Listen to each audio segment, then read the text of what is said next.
Hi, it's Kate from Old Mate Media, and today we're here talking to Daniel Williamson, the truly prolific children's author who has currently 15 bilingual children's books out in the market and more to come. We're super excited to talk to Dan about his books and his author life. He's recording. Okay. And we are very excited to talk to Dan Williamson today. So, hello. Okay. Hi, how are you? Nice to see you again. Nice to see you. Always great to chat and hear more about your books and all your marketing and author plans. Yeah, thanks. We're going to ask Dan a few questions about being an independent author. And our first question is, so tell us, Dan, how many books have you written and published so far? Okay, so that's quite a complicated question for me because I cheated somewhat in my sort of self-publishing journey because I've written a series of bilingual picture books, but they are essentially the same story, which has just been translated into, at the moment, 10 different languages. So there's 10 books there from the same story. But I've also just recently back translated half the series. So normally they're Look at Me, I'm Learning French, German, Italian, etc. But I've now got 5 that are Look at Me, I'm Learning English, but they start in the base language of Portuguese, Spanish, French, etc. So 15 at the moment that are published. That's amazing. 15 Yeah. books is fantastic. Yeah. And tell us, Dan, so where do you sell all these 15 books? So they're all for sale on Amazon at the moment. The digital ebooks are also available normally on my website, danielwilliamson.co.uk. Although I have disabled them at the moment just while I see out my KDP 90-day time frame. But yeah, they're all on Amazon and it's very easy to find. You can just search for Look at Me and my name, Daniel Williamson, and you'll find my author page and all the different languages will come up there. Or you can type the language you're looking for as well. Okay, great. And do you ever sell them, so you sell them directly from your website? Do you ever sell the print books directly as well? Not yet, no. That's something I'm considering in the future. I'm happy for Amazon to do the legwork for me at the moment. One thing I would like to do though is I would like to start going around to schools and doing talks with very young children, because my books are aimed for primarily 3 to 6 year olds. So I would like to go to possibly nurseries, but certainly schools, and do some talks about learning a new language, see if any children speak a different language, try and pique their interest in picking one up, and do some live practice with new languages with children. And then I expect I'll probably sell my books face to face at those as well. Those are sort of mini events, I suppose. But yeah, at the moment, mostly just all through Amazon, although I am looking into other fields as well, other ways to sell. Okay, great. That's great. Do you want to tell them to go away? Are they okay? Yeah. Many authors find that marketing can be quite hard. What's something that you've found, something that you've tried that has worked well for you? So I'm still kind of testing all different kinds of marketing. I only self-published my first 6 books back in December. So I've only been going for about 6 months now. But because I have a bilingual picture book series, it appeals to quite a lot of different groups of people. Obviously, it applies to any parents, teachers, anyone who's interested in languages or being bilingual or multilingual.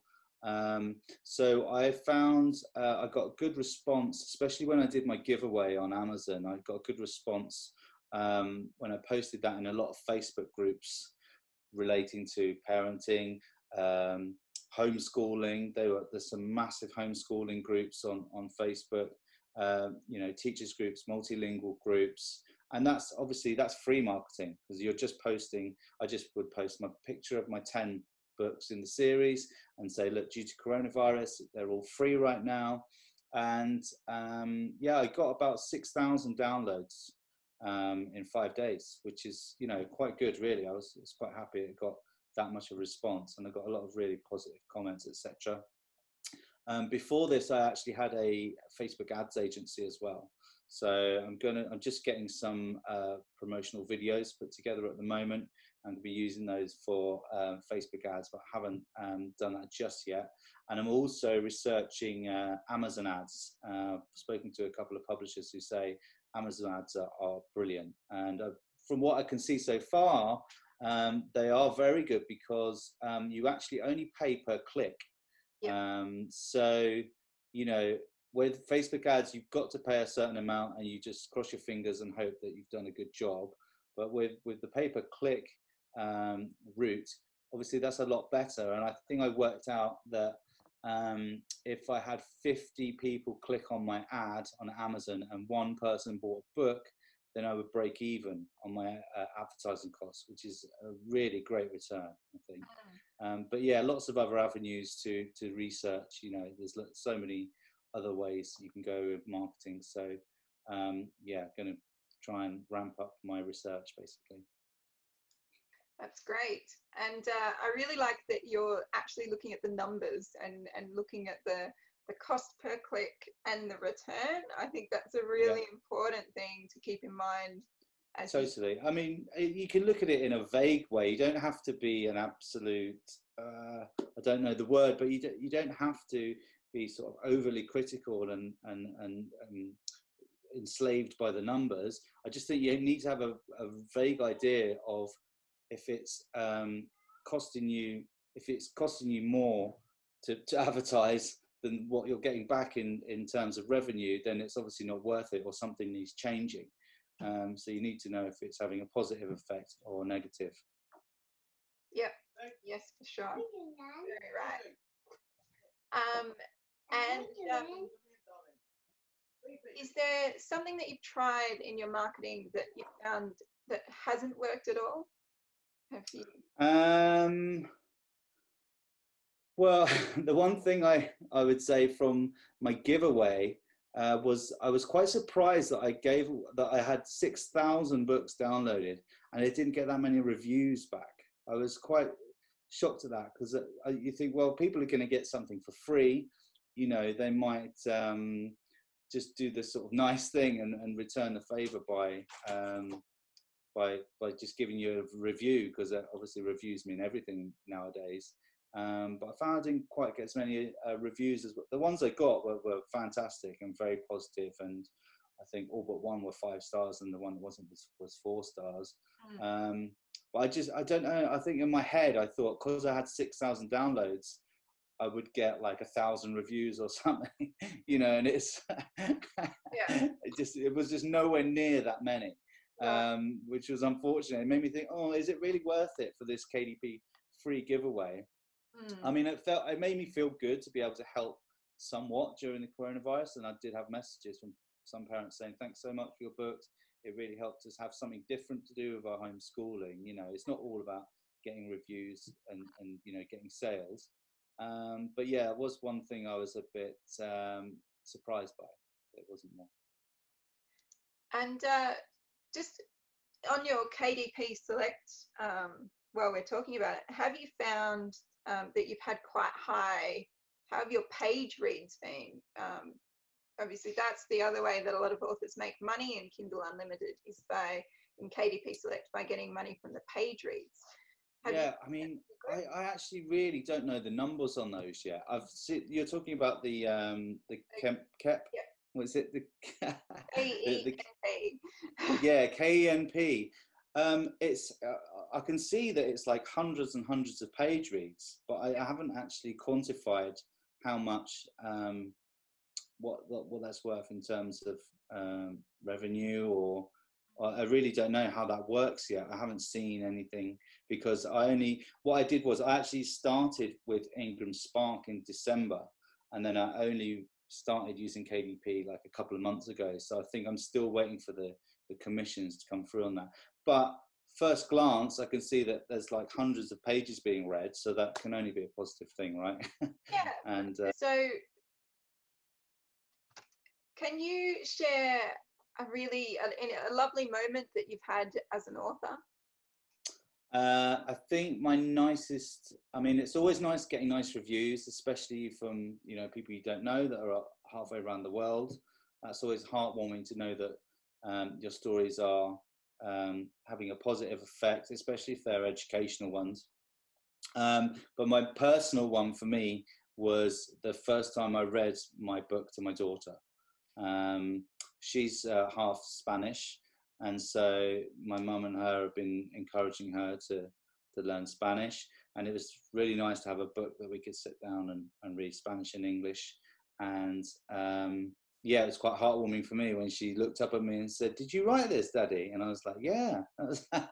So that's probably my favourite moment so far. But hopefully lots more to come, because I've got more.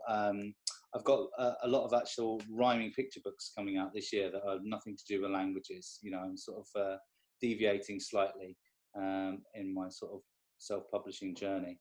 I've got one actually that's going to be finished hopefully by the end of this month.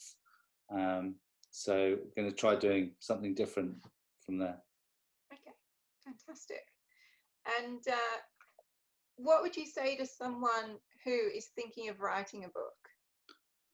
I think just go for it. I think the reason a lot of people don't have success in writing a book is purely because they don't actually do the thing, you know. And I think almost everybody's got a book in them.